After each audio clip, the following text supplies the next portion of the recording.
ശ്വസനം. വായുവിനെ ചലിപ്പിക്കുന്ന പ്രക്രിയയാണിത്. ശ്വാസം എടുക്കുന്നതിനെയും പുറത്തുവിടുന്നതിനെയും കുറിക്കുന്നു.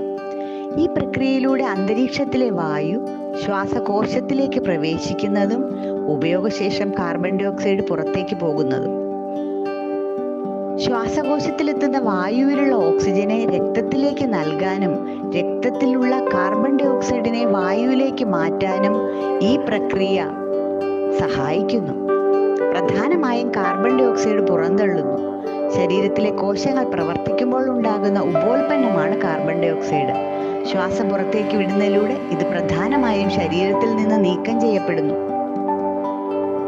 പ്രധാനമായും ഓക്സിജൻ ഉള്ളിലേക്ക് കൊണ്ടുവരികയും ചെയ്യുന്നു. ശരീരത്തിന് ഊർജം ഉത്പാദിപ്പിക്കാൻ അത്യാവശ്യമായ ഘടകമാണ് ഓക്സിജൻ. ശ്വാസം എടുക്കുന്നതിലൂടെ അന്തരീക്ഷത്തിൽ നിന്നുള്ള ഓക്സിജൻ പ്രധാനമായും ശരീരത്തിലേക്ക് എത്തുന്നു. ബാഹ്യശ്വസനം.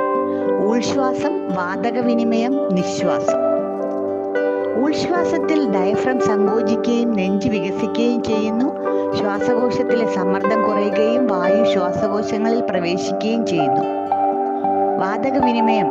ശ്വാസകോശത്തിൽ ശ്വസിച്ച വായുവിലെ ഓക്സിജൻ ആൽവിയോളയിലെ രക്തത്തിലേക്ക് നീങ്ങുകയും രക്തത്തിലെ കാർബൺ ഡൈ ഓക്സൈഡ് ആൽവിയോളയിലേക്ക് നീങ്ങുകയും ചെയ്യുന്നു. നിശ്വാസം. ഡയഫ്രം അയയുകയും നെഞ്ച് ചുരുങ്ങുകയും ചെയ്യുന്നു. ശ്വാസകോശത്തിലെ സമ്മർദ്ദം ഉയരുകയും കാർബൺ ഡൈ ഓക്സൈഡുള്ള വായു പുറത്തേക്ക് പോവുകയും ചെയ്യുന്നു. ശരിയായ ശ്വാസത്തിനുള്ള മാനസിക ഗുണങ്ങൾ.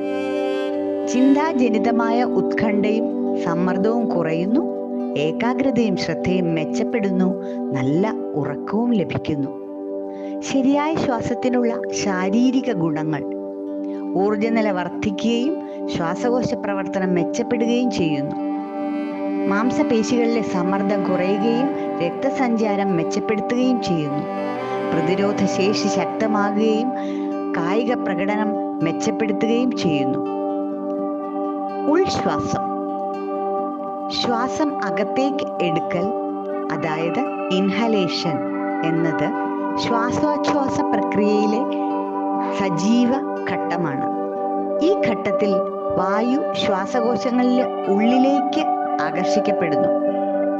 ശ്വാസവിസർജനം, പുറശ്വാസം അല്ലെങ്കിൽ എക്സ്പിറേഷൻ എന്നത് ശ്വാസോച്ഛ്വാസ ചക്രത്തിലെ നിർജീവ ഘട്ടമാണ്.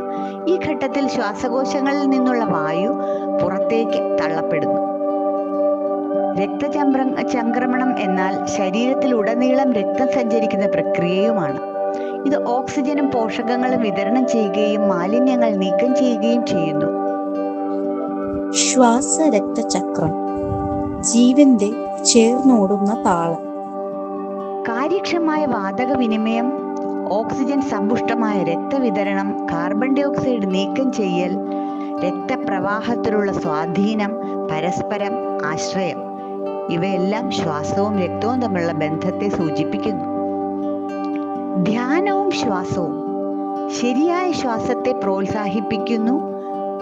സാവധാനവും ആഴത്തിലുള്ളതുമായ ശ്വാസങ്ങൾ ശ്വാസകോശ കാര്യക്ഷമത വർദ്ധിപ്പിക്കുന്നു. മെച്ചപ്പെട്ട ഓക്സിജൻ സ്വീകരണം, കാർബൺ ഡൈ ഓക്സൈഡ് പുറന്തള്ളൽ, ശ്വാസകോശ ശേഷി വർദ്ധിപ്പിക്കുന്നു. ശ്വാസകോശ പേശികളിൽ അയവ് വരുത്തുന്നു. ധ്യാനവും രക്തചംക്രമണവും. ഹൃദയമിടിപ്പ് കുറയ്ക്കുകയും രക്തസമ്മർദ്ദം കുറയ്ക്കുകയും ചെയ്യുന്നു. ഹൃദയമിടിപ്പ് വ്യതിയാനം മെച്ചപ്പെടുത്തുകയും രക്തപ്രവാഹം വർദ്ധിപ്പിക്കുകയും ചെയ്യുന്നു. വീക്കം കുറച്ചേക്കാം, അതായത് ഹൃദയാഘാത ആരോഗ്യത്തിന് ഗുണകരമാണിത്.